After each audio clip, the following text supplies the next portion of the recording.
Durante años, las autoridades de la Ciudad de México cometieron un error que pasaría a la historia. Estaban en una carrera contra el tiempo, buscando a un sospechoso que sembraba el terror entre los habitantes más vulnerables de la capital. Todos los perfiles criminalísticos, todas las teorías y todos los testigos apuntaban en una sola dirección a un hombre. Los retratos hablados mostraban a un individuo de complexión robusta, espalda ancha y una fuerza descomunal. Se decía que vestía de blanco, a veces como médico o enfermero, para ganarse la confianza de sus víctimas. Con esta información la policía montó operativos gigantescos, deteniendo a hombres que encajaran con esa descripción, interrogando a miles, siguiendo pistas que no llevaban a ninguna parte. La ciudad vivía con miedo, creyendo que un fantasma masculino acechaba en las calles. Pero la realidad era mucho más compleja y sorprendente. Estaban completamente equivocados. La persona que buscaban no era un hombre. El asesino en serie que tenía en jaque a toda la metrópoli era, en realidad, una mujer.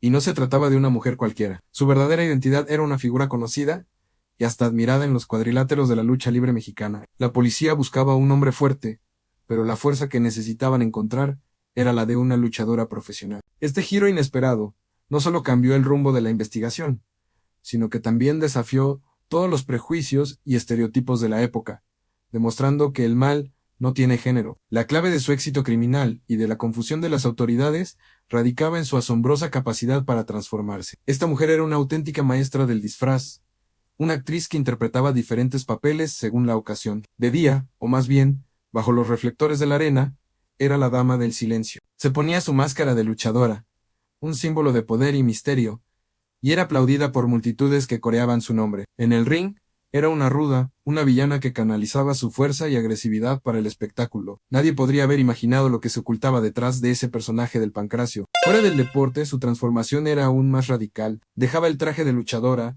y se enfundaba en uniformes que inspiraban confianza y respeto. A veces, llevaba una bata blanca, haciéndose pasar por enfermera o trabajadora del gobierno. Con una tabla y papeles en mano, se presentaba en los domicilios de mujeres de la tercera edad, ofreciendo supuestos apoyos sociales o programas de salud. Su apariencia era la de una mujer amable, servicial, alguien en quien se podía confiar ciegamente. Esta fachada era su arma más poderosa. Le permitía entrar a las casas sin forzar cerraduras, sin levantar sospechas. Una vez dentro, la amable trabajadora social desaparecía y emergía la depredadora. Su método era tan efectivo que la policía simplemente no podía conectar los puntos. Buscaban a un hombre violento que irrumpía en los hogares, pero la realidad era una mujer que era invitada a pasar. Era el disfraz perfecto, una estrategia de engaño tan brillante que la mantuvo fuera del radar durante años, moviéndose como una sombra en una ciudad que no sabía a quién temer realmente. La presión mediática era insoportable. Los noticieros abrían todos los días con el último hallazgo,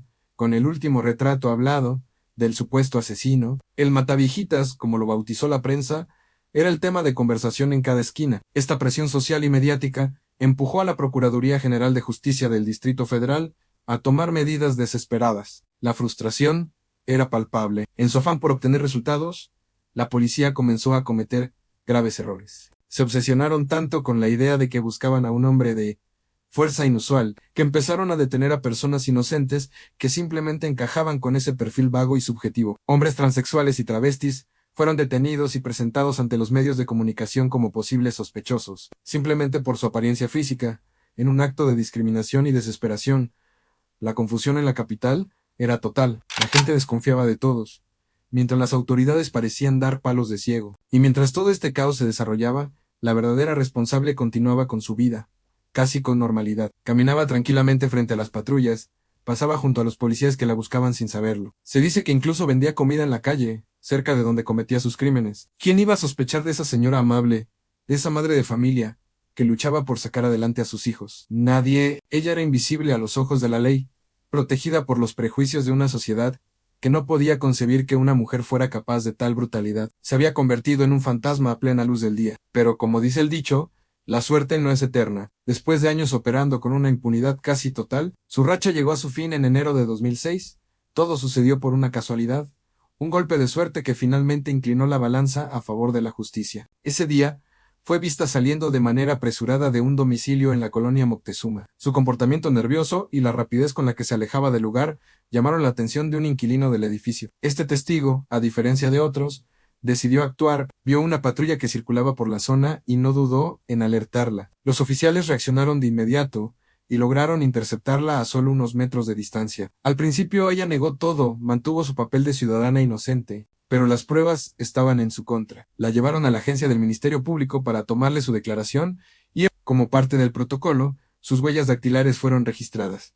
Fue en ese momento cuando saltaron todas las alarmas. El sistema arrojó una coincidencia. Sus huellas eran idénticas a las encontradas en varias de las escenas del crimen, huellas que la policía había estado recopilando durante años sin poder identificar a su dueño. El cerco se había cerrado. Cuando la evidencia fue irrefutable y se reveló su identidad, México se quedó en shock. La persona más buscada del país, el temible Mataviejitas, no era un hombre, no era un monstruo anónimo, era Juana Barraza Samperio, una madre de familia, una deportista profesional, una luchadora conocida como la Dama del Silencio. La máscara metafórica que había usado durante tanto tiempo finalmente había caído, revelando un rostro que nadie esperaba. El juicio de Juana Barraza fue uno de los más mediáticos en la historia reciente de México. Se le acusó de decenas de robos y al menos 16 asesinatos, aunque se sospecha que el número de sus víctimas podría ser mucho mayor. La fiscalía presentó un caso sólido, basado en las pruebas de huellas dactilares, testimonios y la confesión parcial que ella misma hizo sobre uno de los crímenes. Finalmente, fue sentenciada a 759 años de prisión, una de las condenas más largas jamás impuestas en el país. Hoy, Juana Barraza, la Mataviejitas, cumple su condena en el penal de Santa Marta, Catitla. Y aquí viene una de las ironías más grandes de esta historia. Dentro de la cárcel, la mujer que usó su fuerza para quitar vidas, ahora la usa para enseñar. Se ha convertido en instructora de acondicionamiento físico para otras internas, organizando rutinas de ejercicio y promoviendo el deporte tras las rejas. Su caso dejó una lección imborrable para la criminología y para la sociedad en general. Demostró de la manera más cruda que las apariencias engañan y que los prejuicios pueden cegar incluso a los expertos más entrenados. Nos obligó a confrontar la idea de que la maldad no tiene un rostro específico y que la violencia no es exclusiva de un solo género. Esta es la increíble y aterradora historia de cómo la luchadora que era aplaudida en el ring se convirtió en la asesina más temida de la ciudad. ¿Tú ya conocías este caso? Déjame tu opinión en los comentarios. Gracias por acompañarme hasta el final. No olvides suscribirte para más historias como esta.